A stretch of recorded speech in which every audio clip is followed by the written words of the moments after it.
Kinetic energy है। अब जो हम मेन टॉपिक समझने वाले हैं उसका नाम क्या है, वो है काइनेटिक गैस इक्वेशन। इसको बहुत बेहतरीन तरीके से समझना, क्योंकि अगर ये चीज़ समझ में आ गई ना, तुम IIT एडवांस के जो हम अपने ग्रुप में कराते हैं, क्वेश्चन असाइनमेंट देते हैं, NEET, IIT advance, air force, NDA, इन सब लेवल को तुम क्वेश्चन फोड़ दोगे, तुम्हें कोई दिक्कत नहीं होगी।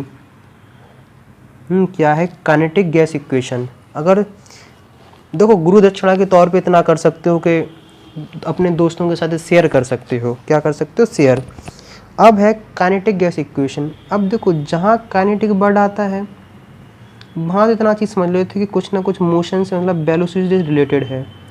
जो गैस है वो तो गैस के बारे हम लोग सब जानते हैं। इक्वेशन मतलब इनका कोई ना कोई ऐसा संबंध सा बना दो जिसकी हेल्प से हम निकाल सकें कि आखिरकार कितना क्या रिलेशन है। तो काइनेटिक मोशन जो किससे रिलेटेड है, यहाँ हमने बताया टेम्परेचर से। मतलब काइनेटिक जो मोशन, जब हम लोग वेलोसिटी जो रिलेटेड है टेम्परेचर से रिलेटेड है। मतलब अगर तुम टेम्परेचर चेंज करोगे तो वेलोसिटी भी चेंज हो जाएगी। अब देखो, मॉलिक्यूल्स लेवल पे हम लोग समझने वाले हैं। जैसे हम लोग किसी की, दो लड़का लड़की की शादी विवाह कराते हैं तो उनके चाल चलन देखते हैं कि नहीं, कि इनके चाल चलन कैसे हैं। वैसे ही यहाँ जो मॉलिक्यूल्स हैं, जो पार्टिकल्स हैं, उनके भी हमें क्या चाल चलन देखने हैं कि आखिरकार कैसे चाल चलन है, कैसे इनका रवैया है, कैसा चलता है। तो अब चलो हम दोबारा आ जाते हैं गैस पे कि आखिरकार इसका गैस क्या है। जैसे इतना दोबारा इसमें बहुत अच्छे से समझना, प्यार से समझना, जहाँ नहीं आए वहाँ पूछ लेना। जैसे मान लो ये मॉलिक्यूल्स हैं, ये जा रहा है 10 मीटर पर सेकंड से, ये जा रहा है दूसरी साइड 7 मीटर पर सेकंड से, 8 मीटर पर सेकंड से। मतलब हर कोई अपनी अपनी डायरेक्शन में जा रहा है। कोई कहीं जा रहा है, कोई कहीं जा रहा है, मतलब अपने रैंडम से मतलब पूरे में जा रहा है। आखिरकार हमें निकालना है कि इनकी वेलोसिटी क्या होगी, क्योंकि अगर तुमने इसकी वेलोसिटी निकाल ली है तो तुम बाकी दूसरी चीज़ क्या निकाल लोगे। तो आखिरकार इतने सारे मॉलिक्यूल्स हैं, कितने हैं, इतने सारे मॉलिक्यूल्स हैं। तो हम लोग एक मॉलिक्यूल्स की वेलोसिटी तो पता नहीं लगा सकते हैं। क्या नहीं लगा सकते हैं कि एक मॉलिक्यूल्स की वेलोसिटी पता नहीं लगा सकते, इसलिए हम लगाते हैं कितनी, सबकी एवरेज की। पहली कहानी क्या है, एवरेज की। जैसे मान लो हमने हम सिस्टम मान लिया है कि जैसे ये मान लो 10 मीटर पर सेकंड जा रहा है, ये मान लो 10 मीटर पर सेकंड जा रहा है। दूसरा सिस्टम है कि ये इस साइड 10 मीटर पर सेकंड जा रहा है, ये 8 मीटर पर सेकंड जा रहा है। पहली चीज़ जो तुम्हें देखने को मिलती है वो ये होती है कि जो वेलोसिटी होती है वो एक वेक्टर क्वांटिटी होती है। क्या होती है? एक वेक्टर क्वांटिटी होती है। पहली चीज़, अगर इस डायरेक्शन को हम पॉजिटिव मानते हैं तो इसके जस्ट अपोजिट डायरेक्शन को हम क्या मानेंगे? नेगेटिव। पहली चीज़। तो अब जो वेलोसिटी के 3 टर्म तुम्हें देखने को मिलेंगे। एक जो मिलेगा उसका नाम होगा RMS, root, mean, square speed. क्या है? Square speed. दूसरा जो तुम्हें लिखेगा वो लिखेगा एवरेज, इसको कई लोग एवरेज बोलते हैं या मीन भी बोलते हो। एक जो तुम देखने को मिलेगा वो मिलेगा MPS, मोस्ट प्रोबेबल स्पीड। इन तीनों चीज़ों को हम लोगों को अच्छे से डीप में समझना है। पहली बात यहीं बिल्कुल जमे रहना, तब जाके बेहतर तरीके समझ में आएगा। कि अब देखो सुनो, मतलब हमारे पास स्पीड निकालने के 3 देखो सुनो, अभी जो इन दोनों के बारे हम करेंगे बाद में बात, पहले जो हम करेंगे इसके बारे में। मोस्ट प्रोबेबल का मतलब होता है कि जो जनरली सबके पास वेलोसिटी है। जैसे अगर हम इस वाले केसेस में मोस्ट प्रोबेबल वेलोसिटी देखें तो तुम्हें 10 देखने को मिलेगी। मोस्ट ज़्यादा प्रोबेबिलिटी कौन सी स्पीड की हो सकती है, तो यहाँ अगर देखना चाहो तुम देखोगे तो मतलब देखोगे 10। ये मोस्ट प्रोबेबल है। तो MPS मोस्ट प्रोबेबल वेलोसिटी का जो तुम फॉर्मूला है वो सिंपल सा इतना सा लिख लो कि UMPS का जो होता है वो होता है √2RT/m। यहाँ सब लोग जानते हैं जो m होता है मॉलिक्यूलर मास से रिलेटेड होता है। क्या होता है? m होता है वो मॉलिक्यूलर मास से रिलेटेड है। अगर तुम देखने चाहोगे तो BMPS जो है वो R तो कांस्टेंट होता है, 2 भी कांस्टेंट, मतलब डायरेक्टली प्रोपोर्शनल टू टेम्परेचर और inverse proportional to molecular mass. क्या है? Molecular mass. जैसे मान लो अगर हाइड्रोजन है, हाइड्रोजन का मॉलिक्यूलर जो मास होता है वो 2 देखने को मिलता है। अगर तुम ऑक्सीजन का देख लोगे तो ऑक्सीजन का जो मॉलिक्यूलर मास होता है वो 16 × 2 मतलब 32 होता है। इतनी बात क्लियर है तुम्हारे में?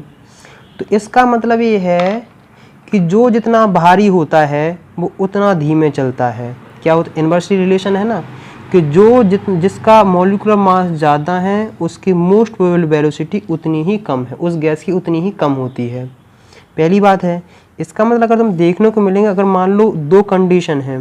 क्या है? 2 कंडीशन है, दोनों लोग 20 डिग्री सेल्सियस पे ही रखे हैं। कितने हैं? 20 डिग्री सेल्सियस पे रखे हैं। इसमें हाइड्रोजन फील्ड है, दूसरे में ऑक्सीजन फील्ड है। तो बच्चा लोग बताओ, तुम सोचोगे आखिरकार मोस्ट प्रोबेबल वेलोसिटी किसकी हाई होगी? तुम कहोगे भैया हाइड्रोजन की, क्योंकि हाइड्रोजन का मॉलिक्यूलर मास होता है कम।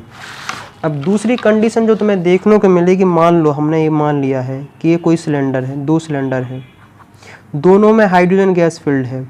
क्या है? दोनों में हाइड्रोजन गैस फील्ड है। ये 27 डिग्री सेल्सियस पे है और ये कितने पे है? ये मान ले 30 डिग्री सेल्सियस पे। तो बताओ सबसे ज़्यादा मोस्ट प्रोबेबल वेलोसिटी किसकी होगी? तुम कहोगे इसकी, क्योंकि जो RMPS है ना वो डायरेक्टली प्रोपोर्शनल टू टेम्परेचर के है, इसलिए इसकी ज़्यादा होगी। एडवांस तक में क्वेश्चन आते हैं बेटा, बहुत घुमा देते हैं, और जब मैं बनाऊंगा क्वेश्चन तो और ज़्यादा घुमाऊंगा। पहली चीज़ हो गई है। अब जो 2 चीज़ बची हैं वो RMS और एवरेज। या फिर इसे देखो, रूट मीन स्क्वायर स्पीड। क्या है? रूट मीन स्क्वायर स्पीड, और दूसरी एक मीन है जिसको हम सिंपली मीन बोलते हैं। जैसे ही मीन और मीन आया होगा, दिमाग में सबसे पहली बात खटकी होगी कि भैया दोनों चीज़ तो एक सी लग रही हैं, इन दोनों में डिफरेंस क्या है? कोई डिफरेंस नहीं, सिर्फ कैलकुलेशन करने का है। या फिर RMS निकालो या फिर मीन निकालो। देखो सुनो, जैसे मान लो एक 10 मीटर पर सेकंड यहाँ जा रही है, और ये जा रहा है 12 मीटर पर सेकंड, और यहाँ जा रहा है वो है, हम देख लेते हैं, हमने देखा 22 मीटर पर सेकंड। पहली कंडीशन। दूसरी कंडीशन है कि यहाँ जो जा रहा है वो 2 मीटर पर सेकंड से, और यहाँ जो जा रहा है वो जा रहा है 2 मीटर पर सेकंड से। एक मॉलिक्यूल इसके साथ जा रहा है और एक मॉलिक्यूल इसके साथ जा रहा है। तुम सब जानते हो एवरेज हम कैसे निकालते हैं? Sum of all upon total number. अगर तुम इसमें एवरेज निकालोगे तो देखो, इस साइड को अगर तुम पॉजिटिव मानते हो तो इस साइड को तुम्हें नेगेटिव ही मानना पड़ेगा। क्लियर है? अगर तुम इसका एवरेज निकालोगे तो कैसे आएगा? 10 + 12 - 22/3। आंसर तुम्हें देखने को मिला 0। इसमें जो तुम एवरेज निकालो कैसे निकालोगे? 2 - 2/2 = 0। दोनों में 0 आ रहा है, लेकिन दोनों में तो वैल्यू अलग अलग थी। तो इसी कन्फ्यूजन को दूर करने के लिए जो शब्द आया था उसका नाम था RMS, root mean square speed. तो इसका जैसे इसका मतलब होता है कि पहले तुम उल्टा चलते हैं, कि पहले तुम स्क्वायर करो। हमने 10 का स्क्वायर किया, 12 का स्क्वायर किया और +22 माइनस का स्क्वायर किया। पहले स्क्वायर करो, फिर इसका मीन निकालो। हमने मीन निकाल लिया, और फिर आखिरी में इसका रूट कर दो। तो 100 + 144 + 22 × 22 करके देखोगे, 4 4 4 4 4 8 4 484/3। इन सबको जब तुम ऐड करके देखोगे तो आएगा 8, 12 और 728, ये पहला आ रहा है। और दूसरे में अगर तुम निकाल के देखोगे RMS तो तुम देखोगे 2 का स्क्वायर प्लस माइनस 2 का स्क्वायर और फिर 2, तुम आंसर देखोगे तो आएगा 4 + 4 अपॉन 2, तो तुम्हारे पास 8/2 मतलब तुम्हारे पास जो आया है वो आया है √4 मतलब 2। इससे और इससे तुम आराम से देख सकते हो कि रूट मीन मतलब आखिरकार वेलोसिटी किसकी ज़्यादा है। इसको तुम इसमें देख सकते हो कि जो नेगेटिव टर्म ख़त्म करने के लिए जो लाया गया था उसका नाम था RMS। शायद इतनी बात तुम्हारे दिमाग में क्लियर हो गई होगी। अब जो हम तुम्हारे सामने लिखते हैं कि RMS क्या होता है। RMS की जो वैल्यू होती है, सुनो, एवरेज जो वेलोसिटी की जो होती है किसकी होती है, URMS रूट मीन स्क्वायर की जो वैल्यू होती है वो होती है √3RT/m, मॉलिक्यूलर मास से होता है। और जो एवरेज होता है, जो एवरेज वेलोसिटी होती है, एवरेज स्पीड होती है, उसका जो फॉर्मूला देखने को मिलता है वो मिलता है 8RT/πm। और जितनी भी तुम देखो आखिरी जो फिर भी लिख लेते हैं MPS मोस्ट ओवर, उसके में देखोगे उसका जो है वो है RT/m, 2RT/m। तुम इन सब में एक चीज़ कॉमन देखोगे कि डायरेक्टली प्रोपोर्शनल टू टेम्परेचर है और inverse proportional to molecular mass है। बस सिंपल सा इतना सा बात है कि direct proportional to molecular mass होता है, inverse proportional to direct proportional to temperature होता है और इनवर्स प्रोपोर्शनल टू किसके होता है, मॉलिक्यूलर मास के। जो टेम्परेचर तुम लेना वो केल्विन में लेना, केल्विन में नहीं लोगे गलत हो जाएगा, पहली चीज़। अब जो हम लोग आते हैं कि आखिरकार किसी गैस की क्या निकालनी हमें, काइनेटिक एनर्जी। आखिरकार काइनेटिक एनर्जी हम लोग कैसे निकालते हैं। काइनेटिक एनर्जी जो होती है E = होता है 3/2 × kB/T। ये जो होता है ये इसको हम बोलते हैं बोल्ट्जमैन कांस्टेंट। एक प्रकार का ये क्या है, कांस्टेंट है। इसकी वैल्यू होती है 1.38 × 10⁻⁻23। और ये तो तुम जानते हो 3/2 मतलब 1.5, ये भी कांस्टेंट और तुमने अभी देख लिया कि ये दोनों भी क्या है, कांस्टेंट है। इसका मतलब E is directly proportional to temperature. जो हम थोड़ी देर पहले बात कर रहे हैं तो वो चीज़ क्लियर हो गई है। और हाँ, अगर तुम एक चीज़ और रिलेशनशिप देखना चाहोगे, ये सब डिटेल में पढ़ाया जाएगा कहाँ, फिजिक्स में, वहाँ ज़्यादा मजा आएगा। कि PV = जो होता है वो होता है 1/3 mNc, जो ए जो स्क्वायर जो ए है ना, ये इसको हम क्या बोलते हैं, इसको हम बोलते हैं mean square speed, mean square speed. इतनी सी बात तुम्हारी, मतलब अगर हम देखने को चाहें तो इक्वल टू होता है URMS के। ये होता है किसके, URMS के। मतलब जो ये होता है मीन स्क्वायर स्पीड, और जो मीन ये होता है URMS के। इसको तुम स्क्वायर लगा दो इसके इक्वल। इतनी सी बात आई थिंक तुम्हारे दिमाग में क्लियर हो गई होगी और ज़्यादा अच्छे से तुम्हें समझ में आ गया होगा। कुछ चीज़ें जो तुम्हें समझने वाली बात है कि तुम्हें ये चीज़ समझना 11 जब अगर तुम सिंपल से देख रहे हो तो कंपटीशन ये सब पूछा जाता है। मैंने सोचा थोड़ा लेवल इंक्रीज़ करते जाए डे बाई डे, तो ज़्यादा तुम्हें समझ में आ जाएगा।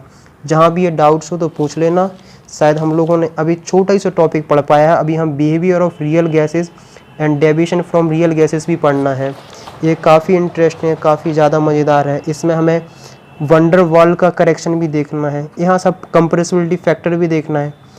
देखो एक बार नहीं, 2 बार नहीं, 3 बार देखोगे ये चीज़ समझ में आएगी। पहली बार में समझ में नहीं आएगी, क्वेश्चन कराएंगे तब जाके समझ में आएगा। कई क्वेश्चन कराएंगे, थ्योरी क्लियर हो गई, एक दिन क्वेश्चन कराएंगे क्लियर हो जाएगा।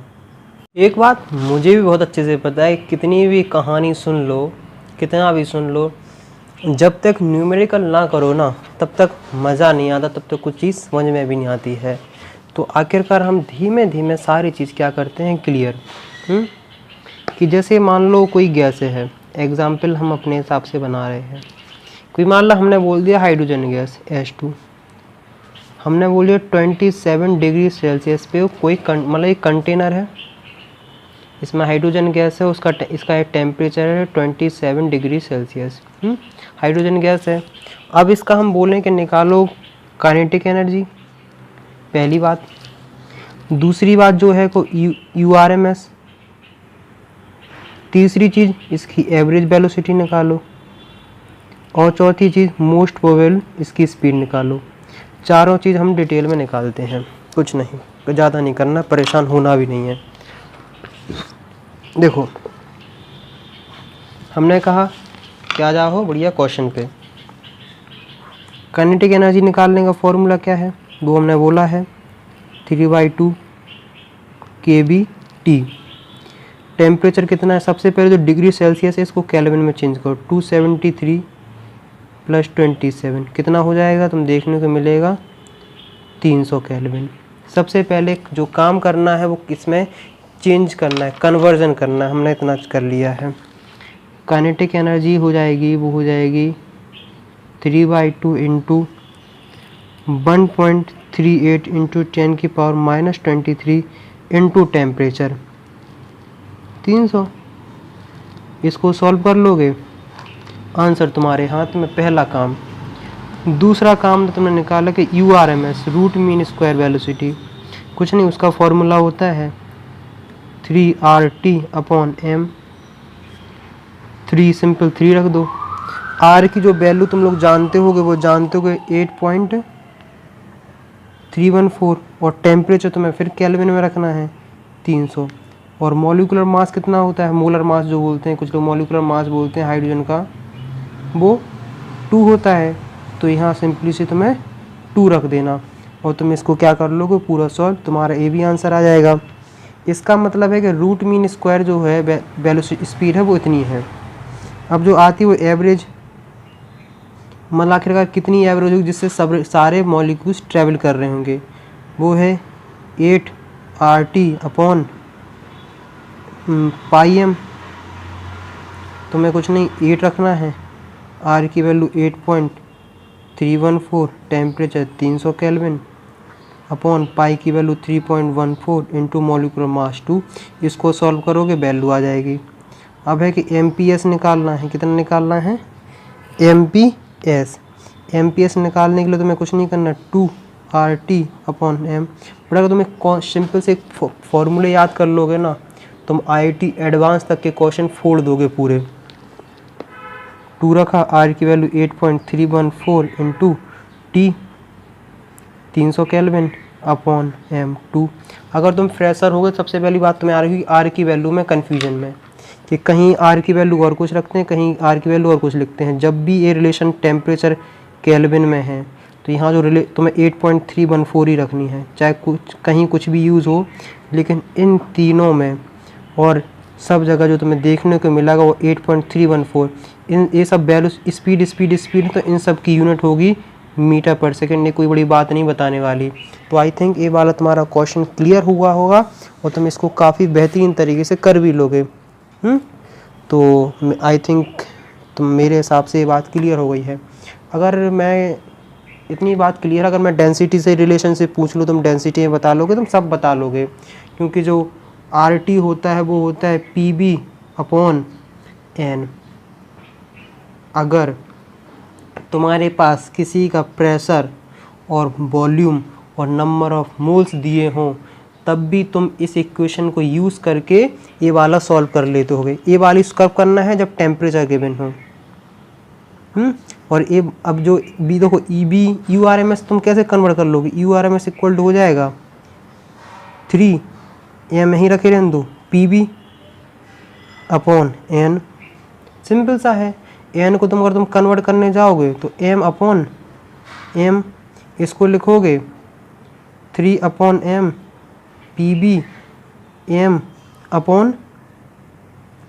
ये कैंसिल आउट, तो क्या हो गया है 3 PB/m। मतलब कि तुम कितनी गैस ले रहे हो। आखिरकार तुम्हारे रिलेशनशिप में तुम्हें क्या देखने को मिला है कि तुम कितनी गैस ले रहे हो उस पे भी URMS की वैल्यू डिपेंड करती है, मतलब इनवर्स प्रोपोर्शनल टू 1/m। मतलब अगर तुम 2 kg ले रहे हो और दूसरे केस में ले रहे हो तुम 10 kg, तो URMS जो होगी तो इसकी ज़्यादा होगी, ना कि इसकी ज़्यादा होगी। इतनी बात भी तुम्हारे पास क्लियर हो गई है। आई थिंक अब कोई भी क्वेश्चन अच्छी तरीके से फोड़ दोगे, यही सारी वैल्यू इसमें सब्स्टिट्यूट करते जाओगे, सारी वैल्यू भी निकलते आएंगी। आई थिंक ये बात तुम्हारी अच्छे से क्लियर हो गई होगी। सिंपल सा कुछ नहीं, कन्वर्जन है।